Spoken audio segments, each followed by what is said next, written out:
పేదవాడి సొంత ఇంటి కలను కాంగ్రెస్ ప్రభుత్వం నెరవేరుస్తుందని Rudrangi market committee chairman Chelukala Tirupati అన్నారు. రుద్రంగి మండల కేంద్రంలో ఇందిరమ్మ ఇల్లు మంజూరైన లబ్ధిదారులతో కలిసి భూమి పూజ కార్యక్రమంలో ఆయన పాల్గొన్నారు.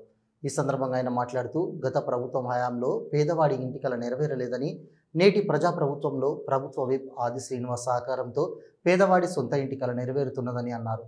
రుద్రంగిలో పార్టీలకు అతీతంగా పేదవారికి ఇండ్లు మంజూరయ్యాయని, గ్రామంలో ఎవరైనా అర్హులైన పేదవారుంటే తప్పకుండా ఇందిరమ్మ ఇండ్లు మంజూరు అవుతాయన్నారు. స్వగ్రామంలో ఎన్నో అభివృద్ధి పనులు చేస్తున్న ఎమ్మెల్యేపై కొందరు అనవసర విమర్శలు చేస్తున్నారని, అసత్య ప్రచారాలను ప్రజలు నమ్మవద్దని కోరారు. ఈ కార్యక్రమంలో కాంగ్రెస్ నాయకులు, లబ్ధిదారులు పాల్గొన్నారు.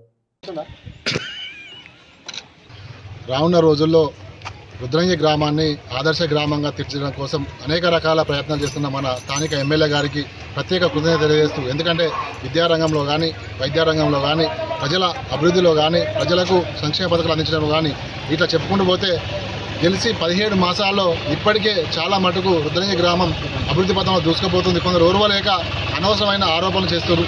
అటువంటి ఆరోపణలు మానుకొని మీరేమని ఉంటే ప్రజల మంచి కోరేవారైతే, ప్రజల శ్రేయస్సు కోరేవారైతే, ప్రజల అవసరాలు తీర్చేవారైతే ఇలా సలహాలు ఇవ్వండి అని చెప్పి తెలియజేస్తూ, ఎందుకంటే ఇంతవరకు రుద్రంగి గ్రామంలో ఏ పెండింగ్ ప్రాజెక్టులు ఉన్నాయో అన్నింటినీ సక్రమంగా సరైన మార్గంలో పెడుతూ ఇలా అనేక రకాల సంక్షేమ కార్యక్రమాలు చేసి ఇలా దాదాపు 243 ఇళ్ళకి ఇలా భూమి పూజలు చేసుకుంటున్నాం. అదేవిధంగా ఇంకెవరన్నా పేదవాళ్ళు ఉంటే కూడా మీరు కూడా సూచించండి, వీళ్ళకి ఇల్లు అర్హులని చెప్పి తీసుకొచ్చి ఇలా గ్రామ సెక్రటరీ గారు కానీ, స్థానికంగా ఎంపీడీఓ గారు కానీ, ఇక్కడ ఉన్న ఇందిరమ్మ కమిటీ మెంబర్లకు కానీ మీరు ఇచ్చినట్టయితే ఖచ్చితంగా ఇల్లు శాంక్షన్ చేయించి మీరే ఆ ఇంటికాడ ఉండి ముగ్గు వేయించే విధంగా మేము తీసుకుంటామని చెప్పి తెలియజేస్తూ, ఒక్కసారి ఆలోచించండి.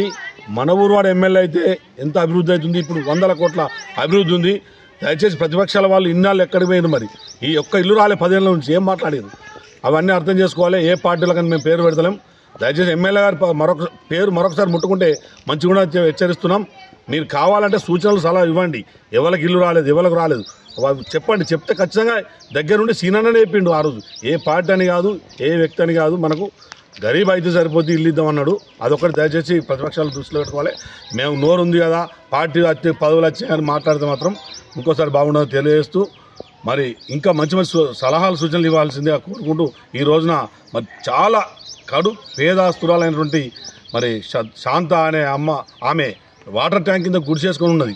వచ్చి చూడండి, ఆమెకి ఇక్కడ ఇల్లు మంజూరు చేస్తే తప్ప మీరు మాట్లాడేది. ఇటువంటి ఇంకేమైనా సూచనలు ఇవ్వండి అని మరొకటి కాదని తెలియజేసుకుంటూ, ఈ కాంగ్రెస్ కార్యకర్తలకు ఇక్కడికి వచ్చిన నాయకులందరికీ ప్రత్యేక ధన్యవాదాలు తెలియజేస్తూ, రేవంత్ రెడ్డి గారికి, ఆదిశన్న గారికి ప్రత్యేక ధన్యవాదాలు తెలియజేస్తూ ముగిస్తున్నాం.